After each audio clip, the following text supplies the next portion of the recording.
Welcome back to the stuff your accountant isn't telling you. And today we are going to talk about why the P&L or the profit and loss statement is very similar to your favorite movie. Now, this is something that you probably would never hear an accountant tell you, but we're going to break it down and tell you why they are similar. And stay tuned for today's tax tea because it is going to be good. Welcome to the podcast where we tell small business owners how to use the secrets and strategies that big businesses use to increase their profitability. So without further ado, let me bring on my guest, Lola. Welcome back to the show. Thank you. I'm happy to be here. Hello, everybody. Welcome to another episode. Now, how has your week been? My week has been great. It's been a productive week. Today's Wednesday. Super productive week. Yeah, that's about it without going into too much detail. I mean, do share if there are more details to share. I mean, I'm just trying to be mindful of the time here, but since you asked, been productive. Just came back from a dinner with the ladies in our neighborhood, so that was nice. We have a little nice community in the neighborhood. One of the things of looking forward of coming to America and living the American dream was to be able to go to dinner with the ladies in the neighborhood. So my little American dream has been fulfilled. So yeah, it's nice. Awesome. How's your week going? It has been a good week. I mean, making progress. I will say I think I've been a little more tired than usual, and part of that is just going to bed late. But it's been a productive week.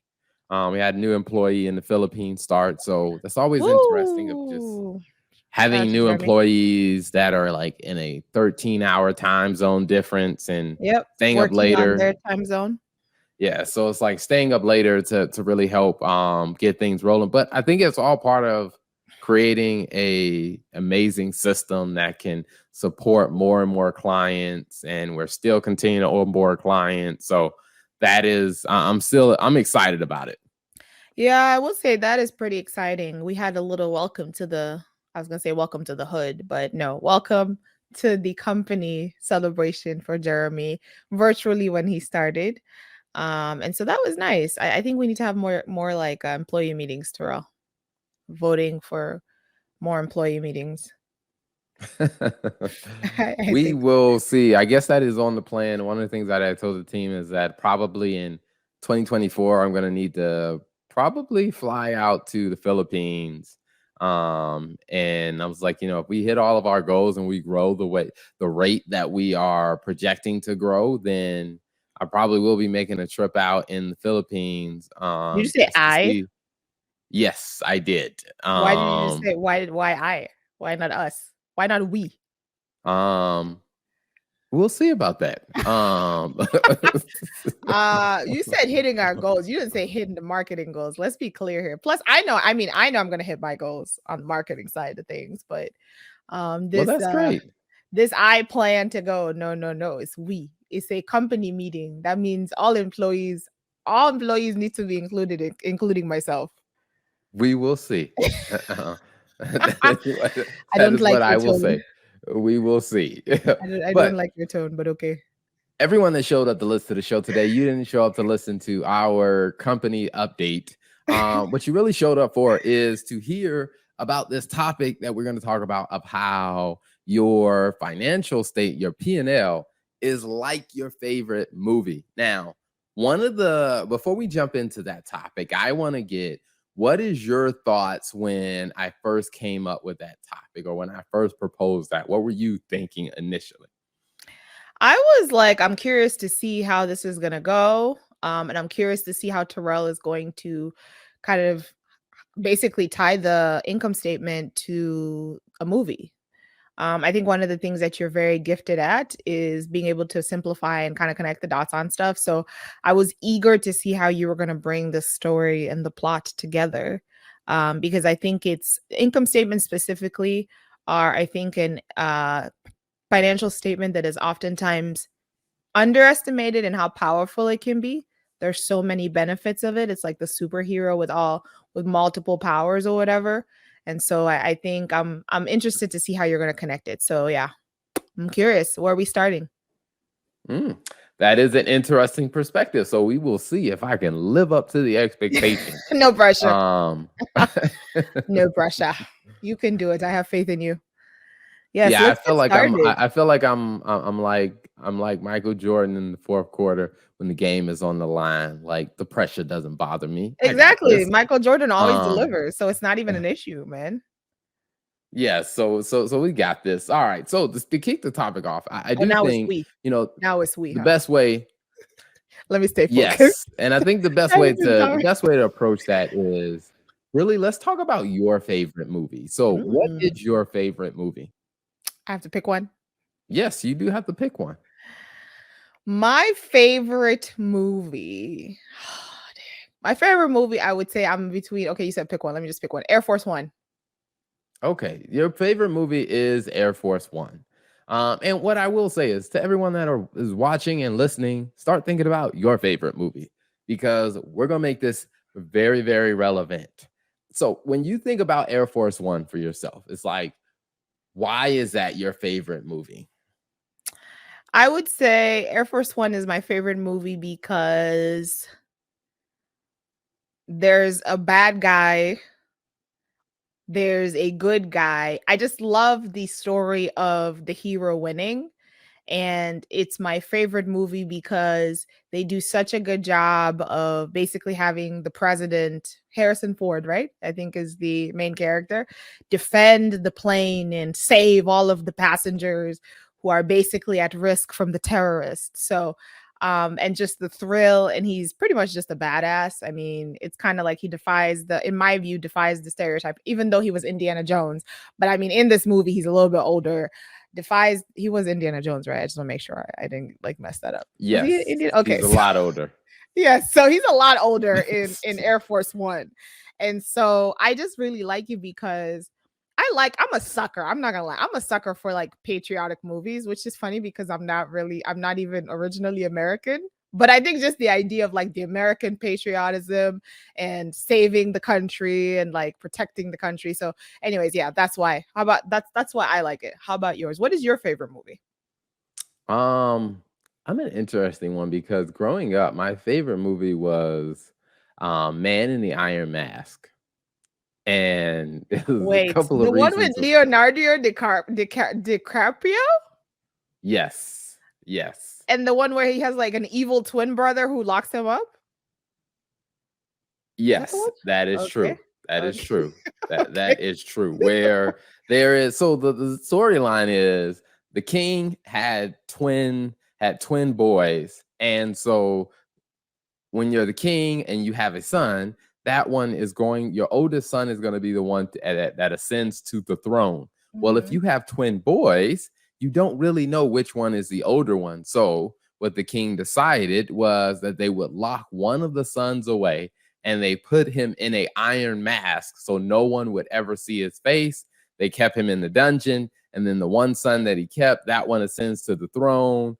The problem is that son turns out to be a very A bad jerk. apple, but Yeah. that person is the king. So the Three Musketeers, or the Three Musketeers, devise a plan of saying we're gonna break out the son who's in the dungeon, and we're going to swap the two of them out, and we're gonna let him become the king. We'll put the bad son in the mask and leave him in the dungeon so no one will know he exists. And so there's this plan to execute that strategy. And how are you going to do it without getting caught and without other people knowing what is happening? Because the entire army is sworn to defend the king. Right. So, Even though he's a how jerk. do you pull that off? Now, the reason why I bring all that up, I mean, because I think that it becomes very relevant to the financial statements. I think is when people think about their favorite movie, the big thing that people tend to think about is, the storyline. Mhm. And I think the reason why that becomes such a impactful thing is because, you know, if you've done any studies, and I remember spending some time with several writers and producers of movies and films and TV shows, and I remember spending some time with them volunteering at some film festivals and just having some time to interact with them and understanding like there really is a science to how you write a good movie. Mm-hmm. Now, and one of the big things about it is the storyline, and it usually follows a very, very similar plot. And I remember when I read a book about, kind of the story brand and kind of the movie model of just how just about every major film that has ever done well follows the same kind of outline. And after reading that book, I was like, oh my gosh, like it really is very true. What is Most the of the outline? movies that do I'm well, eager. well, I'm not going to tell people what the outline is because I will say is once you understand the outline, it does kind of ruin movies for you somewhat. Um, All right. because I it's mean, I like can see that. you almost know what's going to happen before it happens. Yeah. Like, because there are times where I'm watching a movie and I'm like, oh man, that person's about to die soon. And it's like, it Yeah. because you can see the storyline playing out. And sometimes, like I said, when you and I are watching movies, I try not to like point that out because it's like, I already know what's going to happen here. But I feel like But I don't know. I feel like you can still enjoy the movie without like you can still enjoy the movie even though like there are even times where you and I are watching stuff and I'm just like, okay, this person's about to die.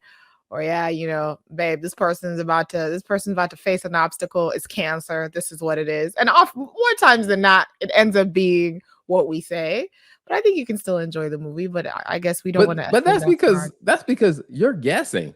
I know I am not because guessing all the time. but I mean, but I guess for me, it's like it's almost like in watching the movie, I can see the formula playing out. Like for me, it's like a mathematical formula now. Like after studying it for a couple of years and studying the writing process and stuff like that, and studying how film, how television, and how like major movies and how those are developed to where it's like for me, it's like a math problem. Like I know how the math adds up. So it's like I know I'm not surprised at what the answer is. If someone tells me, the answer of, hey, was, 2 times 3, when someone says 6, I'm like, oh, yeah, I knew that was coming. I'm not like I'm not like a small child who's like, it's 6. Oh my gosh, it's 6. It's like I knew it was coming. And I think, when you get to that point, I think it does tend to it can change your movie watching experience. But I think, I say all of that to say that I think the same thing happens with your profit and loss statement because after years of studying businesses and profit and loss statements, it's almost like I can look at a profit and loss statement and within about 15, 20 minutes, I can tell you, especially if I have a little bit of history on the business, I can tell you what's going to happen next in that business.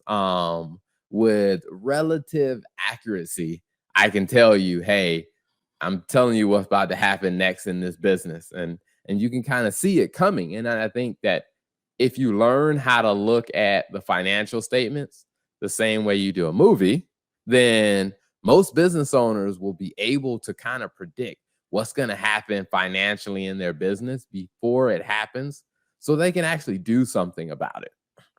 Okay. So if you said I guess you're comparing the financial statements or specifically the income statement to a movie where you're saying if you can anticipate, if you are able to read your financial statements or your income statement, let me go back to the income statement specifically, you almost can predict what is going to come based on what your numbers are and based on what your numbers are showing you. I guess from a business owner standpoint looking in, like why is this important and how does that actually benefit my business if I'm a business owner? I mean, because I think at the end of the day, every business has some type of financial goal. Now, you may have some business owners who say, well, our goal isn't financial, our goal is just to do good. There still is a dollar figure attached to your doing good. Like Right. if we really sat down and looked at the good you want to do, we can still bring it down to there's a price tag to it, which means That's what your business's financial goal should be, is to achieve that amount of money so you can do the good that you want to do. And so I always say that every business, even if you're a for-profit or a non-for-profit, every business has, or every organization has, a financial objective. And the I mean, it's almost like, like I said, if you're trying to figure out, how to achieve that financial objective, the best thing for you to do is to be able to have signs that you are headed in the right direction. And so I think the same thing happens, with a business, is if you can understand the signs and see where your situation is leading you, you'll be able to kind of predict, are we going to actually get closer to the objective that we're headed to?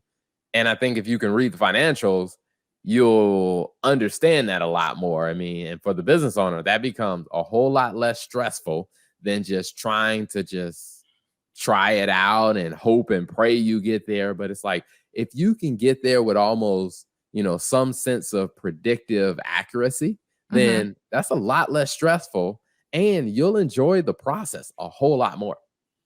Yeah, and I like what you said about, instead of just kind of guessing, like get kind of a method to how you what works, right, on the financial side, or what works on the income statement side. So I'm curious on kind of making the connection between the movies and like the income statement. For movies, we know that there's movies that like just are flops, right? Where people are trying to go kind of a different angle and then it just does not hit it. They spend millions of dollars on this movie and it just flops at the box office. So as a business owner, if I'm thinking like, okay, what does success look like for me? Like, how do I get that perfect, for lack of a better word, like ingredient to kind of make sure that, hey, when I am going in a certain direction, I know that the direction I'm headed in is a successful one versus just kind of praying and hoping that I'm going the right way. Yeah, no, I agree, and I think part of that is, defining that as a success is you kind of laying out what your goals are, what you're interested in, and defining that. Which, that's something we talked about in the small business CFO program, where we talked about defining your goals and just how to actually define financial goals for your business. And I think until you define kind of what your goals are, you really don't have anything to aim for. So I think once you define what those goals are and you start taking action, I think that is where what we're talking about today becomes very, very handy on how do you read your financial statements like you watch a movie. And because even if it's your favorite type of movie, for example, you said that it's Air Force One. If you were watching a Air Force One like movie, even if you hadn't seen the movie before, you kind of know, or you can almost guess what's going to happen next, Right. because it's going to follow a very similar formula that Air Force One followed. And Air Force One follows a very similar formula as most movies. Now, I'm not gonna tell you, like, I'm not gonna break it down and spoil movies for you, but I will say is Air Force One follows a very similar 3-act structure. And what I mean by that 3-act structure is Act 1, Act 2, Act 3. So Act 1 is going to be where you get introduced to the main characters, and you also get introduced to kind of like, a little bit about the main character. You find out a little bit about the main character's potential, what they're capable of, and you kind of start to learn and like the main character, is what typically happens in Act 1. And then when you get to Act 2, that's where you start to meet some of the supporting characters, and you start to learn a little bit more about like who the villain is, who the Yeah. bad guy is, and you start to get exposed to the drama of the situation. And then in Act 3 is where you start to see kind of like the wrap up and the conclusion of, okay, how does the story, start? What's the conclusion we have on this story? Or if it's one of those movies that have a cliffhanger where they leave you hanging, like, what was it? What's the vampire movie series? Twilight. Yeah, like one of the Twilight movies that ends in a to be continue, Hmm. where it just leaves you hanging because the conclusion is actually going to happen in the next movie, and they just want you to come back to watch it again. So you do have that where there's some movies that just don't resolve the issue; they just leave it hanging for the next movie to come up. So between those three acts, I think they're a lot similar to how you look at your P&L. Okay, let's break it down. So the first part that I will always tell people is like in act one, where you meet in a movie, that's where you meet the main character. You find out, Harrison Ford is the president, find out he has a family that he loves, he has a daughter, he has the potential to be a really good president. He's Find out he has to go outspoken. on this, He doesn't care about yes, being politically correct. and he has to go on this trip. Yes. Got it. You kind of get the point. I mean, the title would probably tell you Air Force One means it's going to happen on a plane. They but weren't very so creative act, with that, but okay. so act one just kind of introduces you that. Now, I think the same thing happens with a business, because when you're looking at the profit and loss statement, I always say is act one is probably your revenue, your cost of goods sold, and your gross margin. Okay. Like, because in that part of the business, like by looking at a person's revenue, cost of goods sold, and gross margin, I kind of get an idea on what products do you sell, like, or what services do you offer. I Hmm. know which ones you actually make money on. Like, I know which ones you actually sell, because oftentimes when I'm talking to business owners and I ask them, like, okay, what do you do? And they'll say, oh, we provide transportation solutions to our customers. Like, okay, let me see your financials. And then when you look at it, you're like, oh, okay, all right, you guys are an airline. Got it. Okay. You guys are an airline because most of your revenue comes from that. Okay, And so I you're think once, saying if you look at the categories of okay, if you're looking at the categories of how are you making money, then that kind of that gives me an idea of the type of company that you are. Like, what do you sell? yeah, I mean, Where do you because make your your money? products, yeah, because it's like your products are going to be the main characters in your business story. I Yep, mean, your products and the and customers you services. sell to are going Yep. to be, those are the main characters of your business. Because the truth of the matter is, if you don't have products and you don't have customers who are buying those products, you really don't have a business. You just kind of have a expensive hobby. And Agreed. so that's where I think that, looking at your revenue is going to introduce us to your products and your customers. Now, the cogs give us an idea on, like, hey, how Are much you a good potential president? does Are you a bad president? it starts to paint a little bit of, it starts to paint a little bit more of the picture. Because if a person Right. came to me and said, hey, my product is X, the price, and customers pay us, $300 a month for this product. Okay, I don't know if that's good or bad yet until I Exactly. see what your cost of goods sold are. Exactly. Yep. Now, if you come back to me and you say your cost of goods sold are $299, I'm like, that doesn't sound like a good product. And this is exactly why I always say, and people like this is something I say often. I'm not impressed when people tell me how much revenue their business makes. That doesn't Yeah, impress me. You make $30 million a year. Wonderful. What's your margin?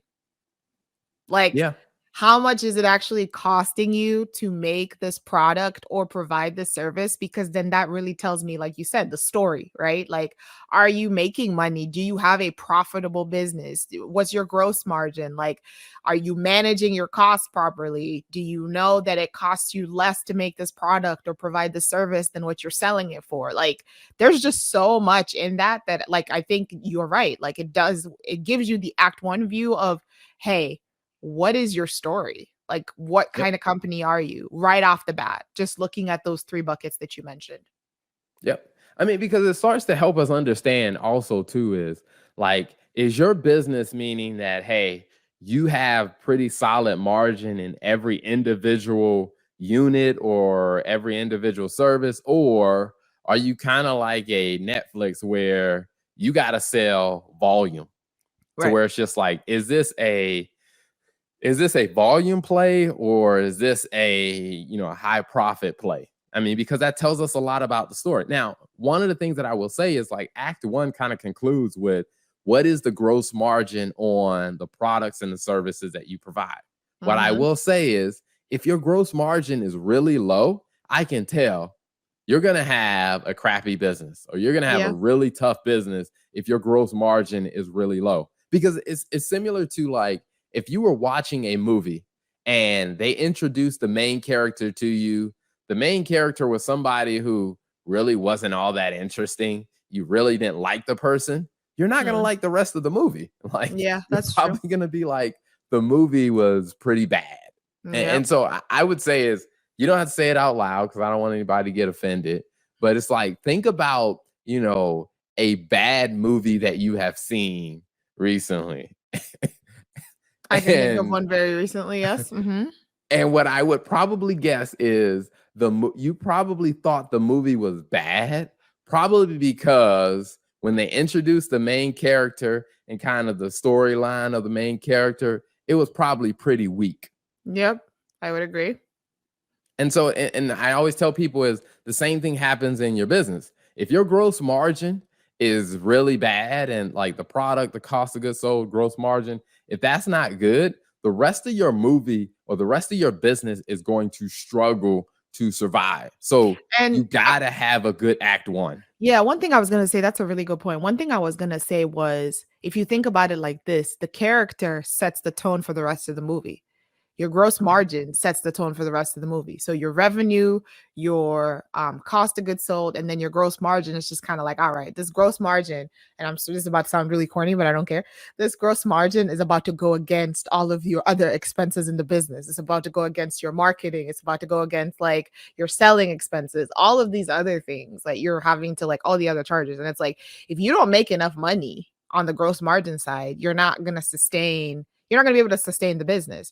And I think revenue is this grandiose, oftentimes like people paint like their revenue is like this grandiose, amazing character that is like strong and like amazing and wonderful. And then you kind of just look under the hood and it's just like, no, you did not do a good job of painting this character, because at the end of the day, like once you dig a little deeper, it's not strong because you got a bunch of issues or your cost is too high and your gross margin is low. But I got a little bit excited about that. But no, I think you're absolutely right. I mean, because I think when people focus so much on revenue, it is almost like, you know, I will say is when you focus so much on revenue and you don't think about like your cost of goods sold and your gross margin, what you're really doing is you are creating a very shallow business. Yeah. Because it may look very good on the outside, but then when you look and you see your gross margin is pretty bad. Like this is a very shallow business. It looks good because your top line is so great, but your gross margin sucks. I mean, that would be like watching a movie where you have, let's say, you know, you take an A-list actor in a movie, and it's been done many times where they take an A-list actor, someone who's really expensive to put in a movie, but the character that was created for that person, for example, The Matrix. Oh my gosh. You said it. Let's be very clear. We're talking about The Matrix 2. No, 3. No. It is, 4? I don't know what number it is. Reloaded? It's like whatever. The new one. No, it's not Reloaded. The one from 2022. That one. Yes, the one from 2022.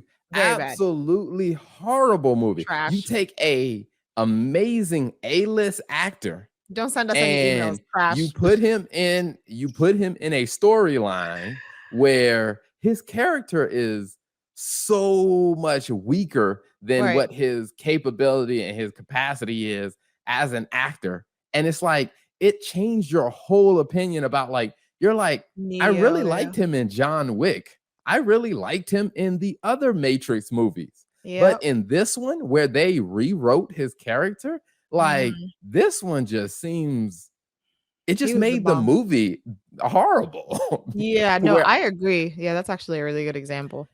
And I think, and that's what I would compare as to people who brag about how high their revenue is. And I get it, because a lot of times for you to get on the Inc. 5000 list, for you to get on the Fortune 500 list, it's all about your top line revenue number. It's not looking at, hey, well, what's your, how much money do you make on that revenue? It's I just didn't looking know at that. how much revenue you have I didn't know is that. how they judge who are the biggest companies. I didn't know that. So they're judging based on your revenue? Yep, they judge based on your revenue and they do not judge based on like how well you run the and I think some of that comes down to just really hardcore fundamentals. Like if you don't have margin in your business, then Yeah. you really don't have a great business. And like I said, you're going to struggle. Now, Act two is where you get into meeting some of the you get to learn more about the villain. You actually get to meet some of the supporting cast. So if we go back to Air Force One, this is where they've gotten on the plane, and then you find out like, hey, the terrorists stand up and the terrorists take over the plane. The terrorists start telling you what their demands are, and then you start finding out, these other people in the president's cabinet. So where it's like that's where Act Two happens because you meet these supporting cast members and you start to experience the drama Yeah. of the struggle of how is the main character going to overcome the villains who have now, shown themselves. And when it comes down to, financially, when you're looking at your profit and loss statement, I'll tell them it's like Act One, your main character comes through Act One. You get to your gross margin, that kind of tells me, all right, do they have the potential to be great or is this going to be a struggle? Then when Yeah. you start looking, and you alluded to it earlier, you start looking at like your sales and marketing, your G&A, all your other operating expenses. Mhm. That's where the struggle comes in because now you got to decide which of these expenses am I going to spend money on to hopefully help the entire business grow.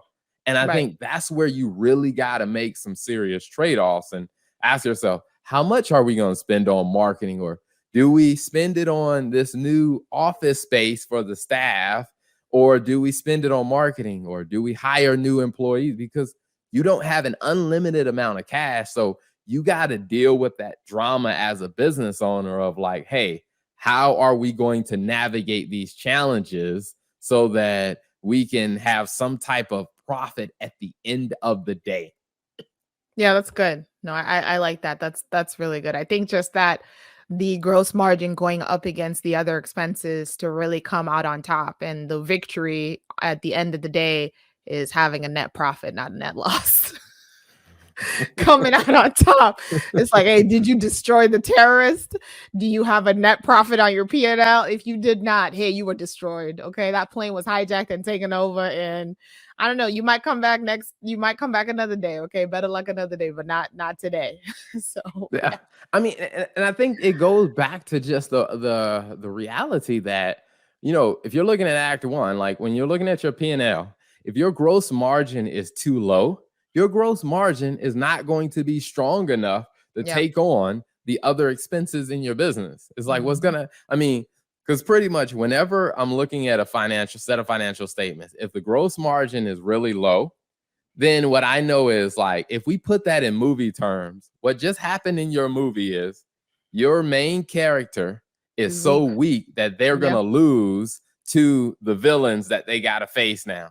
yeah. Like, not many people really want to see that movie. They don't want to see the good guy lose. Exactly, which is why I love Air Force One, because is it realistic that Harrison Ford is like, 60 something and like kicking the butts of these terrorists? Absolutely not. But they did a wonderful job of setting it up where they gave him ammunition. They said he served in the military. Like, remember there was that scene where they were basically like, after the plane was captured and they thought that he had like gotten out of no, after they found out he was still on the plane, and they were like, yeah, the president did a selfish thing by staying on that and not getting out in the escape pod. And then they set the scene and they're like, well, no, he's well trained. He served in, I don't know where they said he served. He was he was on the military. He served he was special forces, to where now you're like, all right, this is realistic. He actually has a real shot. And I think it goes back to like, the stronger your gross margin is on your income statement, the more of a real shot that you actually have to tackle the challenges and that balance of trying to figure out like, hey, where do you spend money and what do you spend money on, and do you have enough to tackle all of the expenses that are coming in your business? But if that gross margin doesn't have a good baseline or story, then you're going to be like, yeah, there's no way we're coming out on top of this situation. Yep. No, Yeah. and I agree. I mean, and one of the things that I will say is that, when you're watching a movie, most of the movie happens during the drama phase, like act Mhm. 2. Like most of your energy, your up and down emotions are going to be spent in that part of the movie. And to be honest with you, that's why people go to movies, is because they want to see the drama part of the movie. Yeah. And when it comes down to a business, for the most part, most people, you spend more time trying to navigate the drama of the business of how much do we invest in marketing to make sure we can get new customers?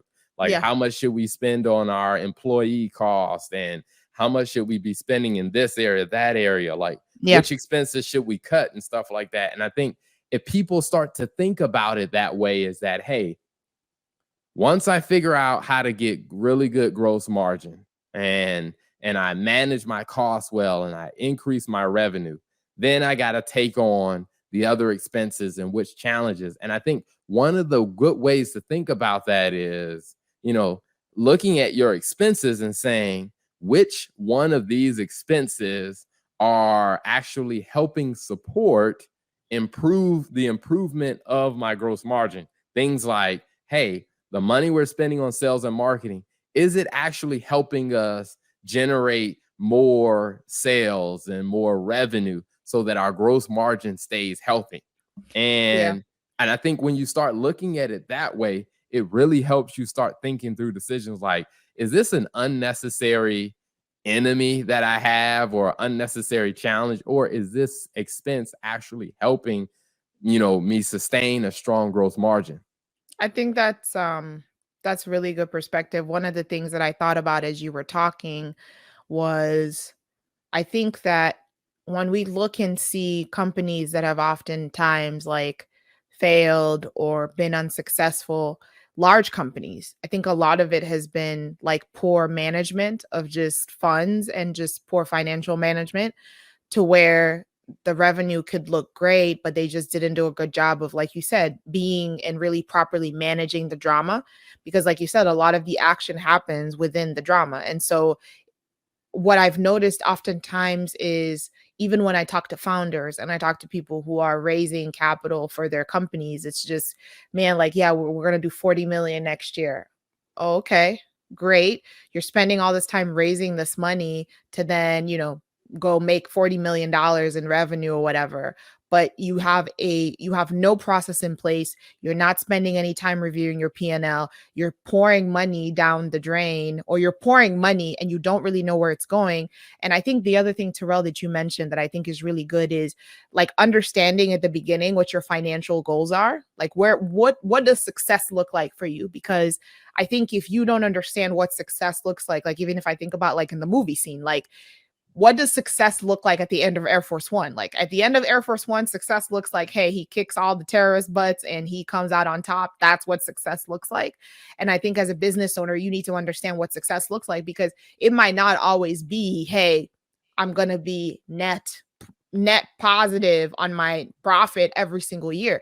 It may be, hey, our goal is to grow the business to X point until we know, hey, we're basically going to be putting money back in the business until we can get it to the point where we are positive. So I guess for me, my perspective is I'm not saying like, hey, right off the bat, year one, you need to like win. But I think the great thing about the stories and movies is the hero may fail first, but there's always a comeback, right? Like it's like, all right, like I was struggling in the beginning. There was a bit of drama. I'm trying to figure it out, which is why I think taking the time to understand the income statement and how your business is performing and your story is important, Terrell. And I think I like what you said of just, hey, like you got to be in the drama and you got to balance it and figure out how to kind of come out on top, and always correlate it to what your actual end goal is to make sure you're doing things that align with that. Absolutely. I mean, because and I think that brings it to Act 3. Act 3 is where the resolution or the send off happens. And Mhm. one of the, I would say, probably I would say maybe recent or in the past few years, kind of, I would say one of the better send offs that I've seen where it was a to be continued was Avengers, where if Avengers Infinity War, where it ends where Thanos snaps his fingers, That some was of the horrible. people disappear, and where it's just like people knew like this That was felt like sad. it was a defeat. It felt like this was over, but now we knew there was another movie coming. Did we know Like this though? can't Did be we? how the story ends. And I think that they did an amazing job, because what it did is, like you said, where sometimes when people are running a business, maybe that year they didn't make a profit, or maybe whatever profit they made, they had to reinvest for Right. an even bigger outcome in the Exactly. following year, which is what ended up happening with Avengers, Endgame, is whatever losses they had in Infinity War became the storyline that helped them make an even better movie when they came back for the to be continued, to Yeah. where that movie grossed a ton of money. If you judged it based on the viewers and the box office sales, it was an amazing turnout, because one is they had some really good, strong characters. There was a lot of conflict and drama, but the characters were strong enough to overcome the drama. And then when you got to the conclusion, like they did a really good job of being able to conclude the storyline and really wrap some things up. So the way that plays out in your business is, after you've gotten through your gross margin, you've covered all your operating expenses, there's still a few people that still want your attention. And that's going to be, after you get to your operating income, there are people like, banks and financial institutions for like your interest, and also the IRS with your taxes. Now, the way that I always think about this is, when you get to the end of the movie and you're sitting there and you're watching all the credits roll, and you see all these names, and you're like, none of these people were in the movie. They were all people behind the scene, and they still want their credit. And that's the Yep. way I think about like the IRS and the bank, where they don't actually help you run your business, but they still want their credit. Like they Right. want they Yep. want their recognition. So Yep. they show up for that at the end. And I think what you really have to do is you have to make sure that you were able to hold people's attention enough from having a strong main character, meaning your revenue, your gross margin has to be pretty strong to be able to take on the challenge of your operating expenses. And you still got to have a little something left over to make it through paying the financial institutions on interest, paying the taxes, and then whatever's left over, that becomes your net income. Like that's what you get to walk away with. And I think when people start to think about their business and their P&L that way, I think it will help them understand their P&L a whole lot better. No, it's good. That's good. That's good. I could go into Avengers all day long, but let's stay on course. I think that was a very good. I think that was a very good wrap up, and to the topic that you mentioned, Terrell, which is how to read your income statement like a movie. Like Terrell literally just gave you the rundown, and like Michael Jordan, in the last couple of seconds, you truly delivered. So good job. Well, I appreciate that. Well, before we get to the tax T, the last piece, I always like to wrap up with, because I think people should get some type of action item. Yes. Because all this information is great, but it's even better if you can actually implement. And I think Mhm. the best thing people can do is to really go back and work on Act One. Because as I said, if you think about any movie that bombed at the box office, or any movie you started watching for like the first 15 minutes and then turned it off, the reason why is because they had a horrible Act One.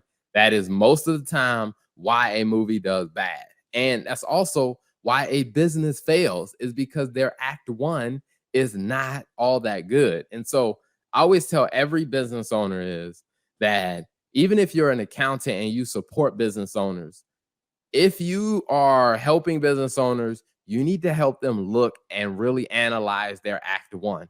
Help them analyze what's their revenue, where is their revenue coming from, like who are their top customers, or what are their top types of clients.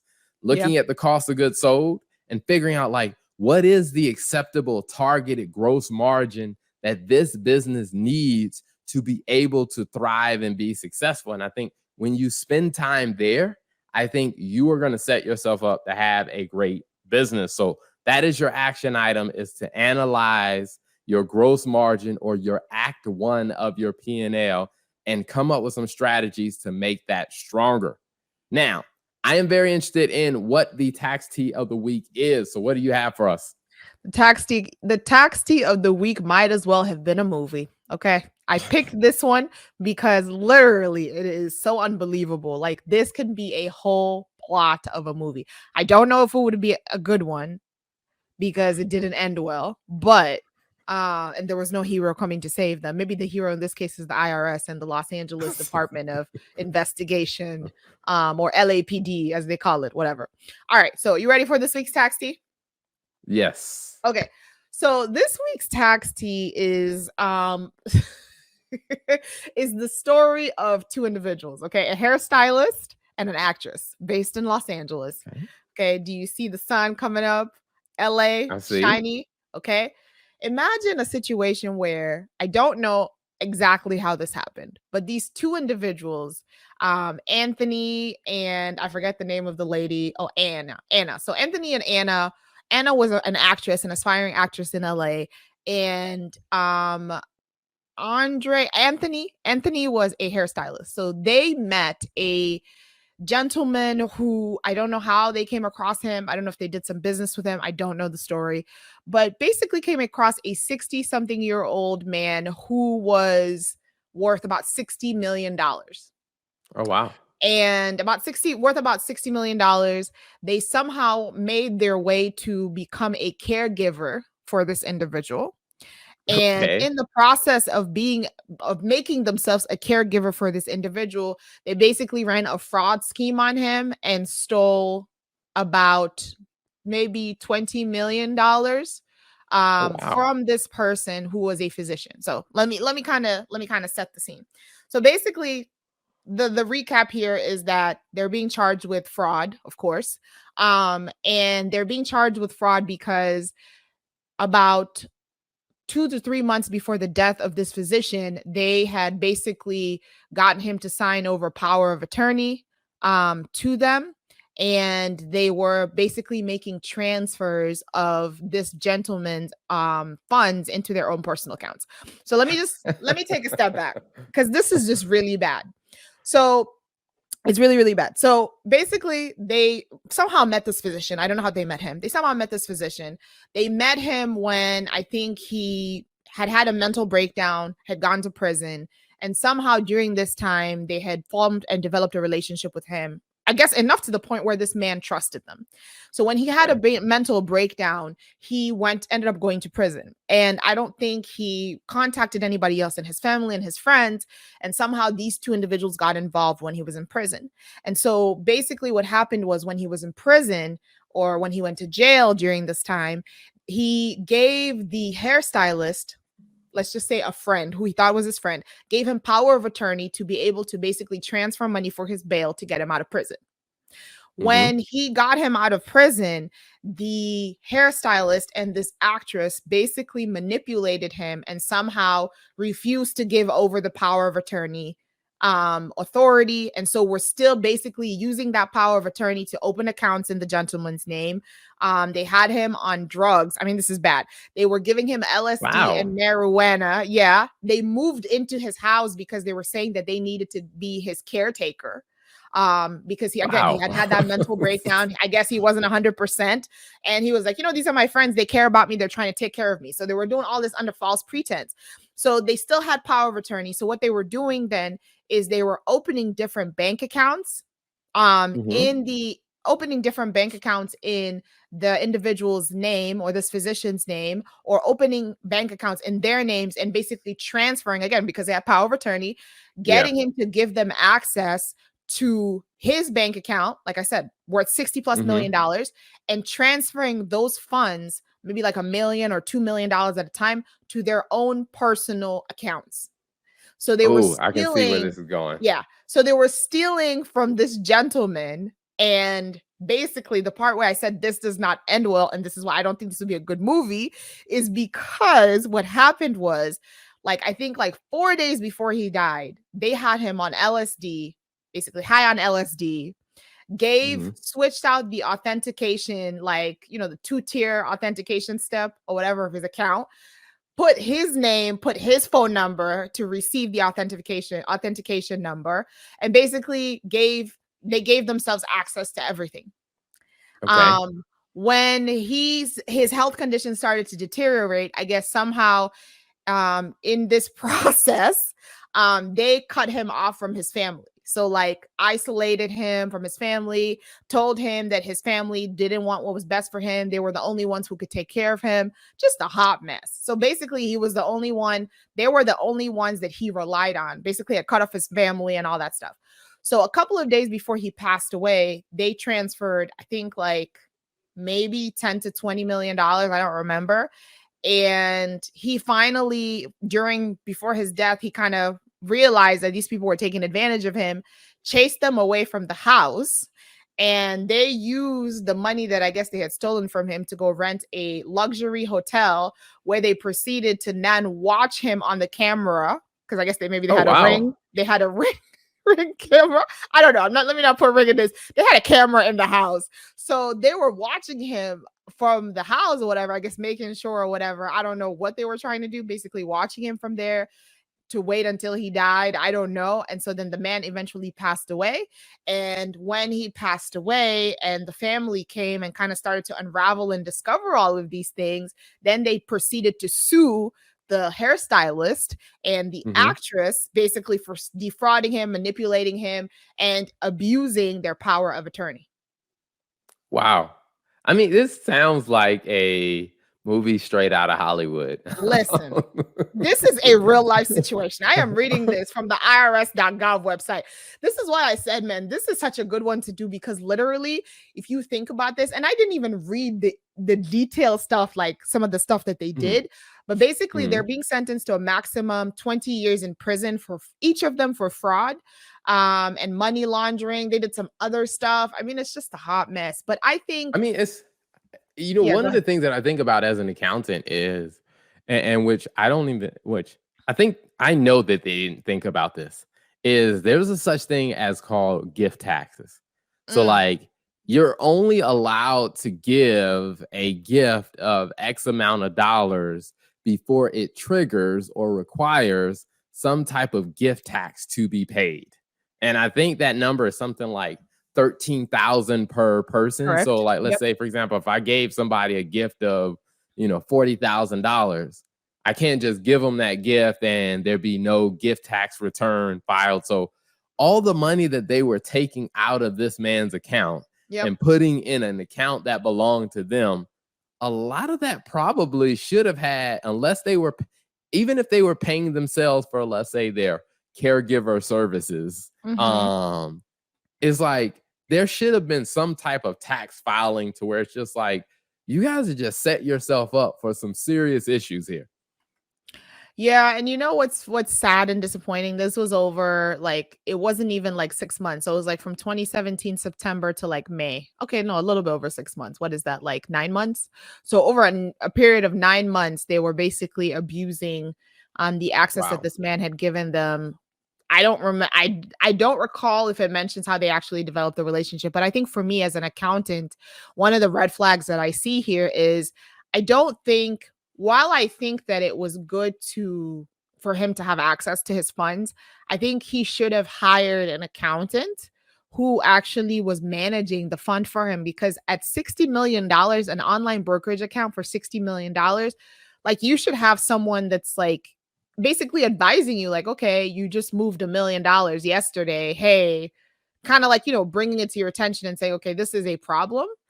And so I think just that, again, that level of checks and balances where you have almost like a money manager, and maybe not an accountant, but a money manager who's going to be asking some of these questions that kind of raise the red flag, because I think they would have caught this earlier, because he wasn't in the best mental state to maybe be able to catch these things. But at least if there was like a money manager or someone who was like, okay, you just moved $5 million in 5 days. Like, this is unlike you based on, the number of days, the number of years we've been working together. I think that would have probably raised an issue and a red flag relatively quickly, and maybe could have even saved the man's life, because they basically said in the article that it was the fact that they gave him LSD that deteriorated the Wow. like his mental health and the case of his life. So he probably could have survived and recovered if he was getting the proper treatment, but they Mhm. abused of this situation. So now it's like not only are you facing up to 20 years in prison for, fraud, but I don't know what kind of like would it not manslaughter, but I don't know what charges you could possibly be Yeah, charged there for probably this are person's some death. criminal charges in there, which Yeah. I guess the IRS wouldn't disclose that because the IRS wouldn't be involved with the criminal charges on that Yeah. because they're not monetary in nature. Mhm. I But mean, there still, yeah. probably are some, some other charges that were brought outside of the case that the IRS had Yeah. with these two individuals. Yeah, it's unfortunate, but I think that's why it's important to have a professional or someone that'll kind of will be able to identify, hey, something doesn't look right here. So, Mhm. Yeah, I mean, yeah. and I think in a case like that, this is where I always advocate for a team of, a financial advisor is going to look out for your risk and your investments. Your Mhm. accountant, if it's a tax preparer, they're going to look out from the tax implications. If it's a bookkeeper, they're going to look out for just making sure that the financials make sense so you can keep an eye on what's happening. And if it's the CFO, they're going to help you think strategically. If you're like running a business or making some strategic investments. And I think, at $60 million, you definitely need a team Yeah, of people who are watching some stuff. So, wow, that's a wild story. So, thank you for sharing this week's tax tea. you're welcome. Um, My pleasure. uh, it sound like a movie, a bad movie at that, but it did sound like a movie. I told you, no, it was pretty serious. So yeah, it looks like they're being charged for money laundering, aggravated identity theft. I mean, there is a lot. So yeah, the guy that died wasn't even he was 57 years old, not even Oh 60. wow. Wow. Yeah, I that's will say unfortunate. that sounds like a Nigerian movie right Oh there. my gosh. Wow. Wow. Okay, we're And gonna for have to those of dive into you that a that bit. are listening that don't know, my wife is Nigerian and we Huh. watch a lot of Nigerian movies from time to time. And so the storylines in Nigerian movies Wow. can be pretty wild. I really feel like that comment was a low blow because we're like almost at the end of the episode and I cannot even defend myself in this very moment. But you know what? I'm going I to mean, let you have there's no that. defense. I don't think there's any defense necessary.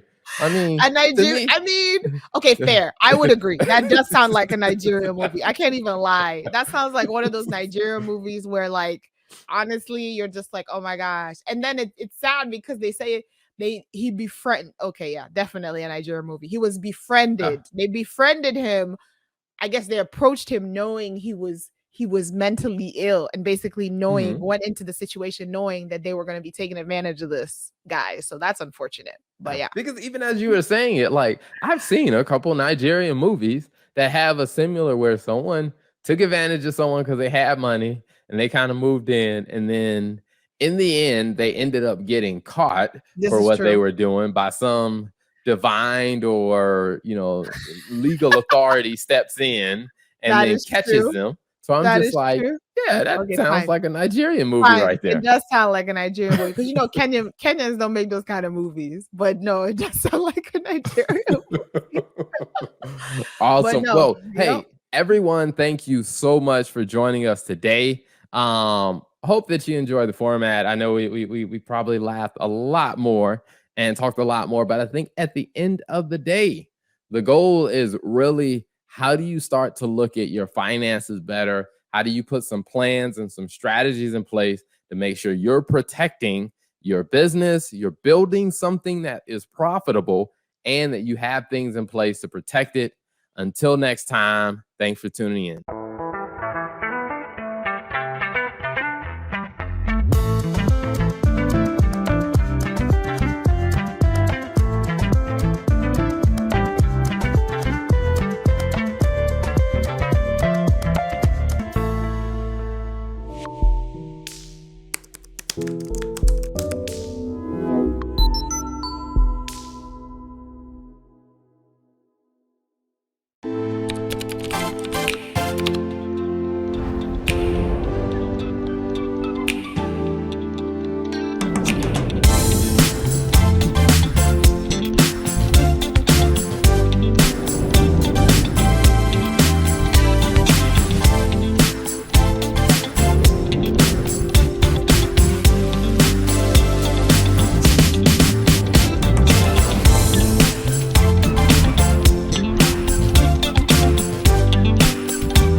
Hey, it's your girl Tia Robertson. I'm the host of Entrepreneur Insider.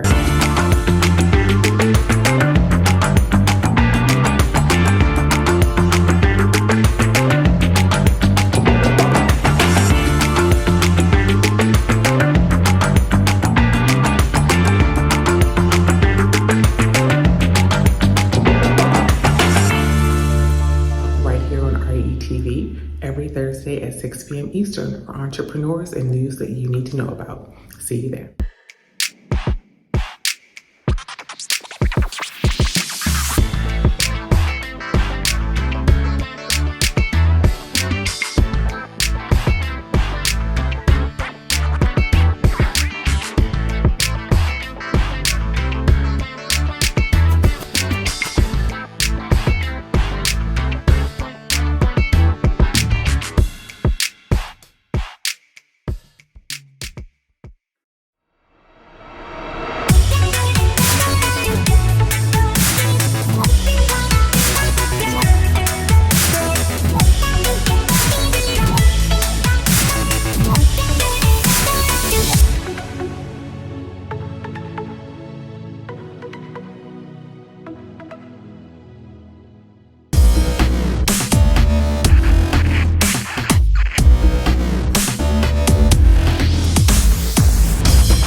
Welcome to What's Going On? My name is Demita Joe. Each Wednesday, you can find me here at 3 p.m. I'll be over here discussing different things that are going on and try to bring you a boost of positivity for your week because we all need this. We're going to share some feel-good stories. We might find a hometown hero. We may take a look at some trending topic. And sometimes we might even find a lesson in a not-so-warm and fuzzy story if we can.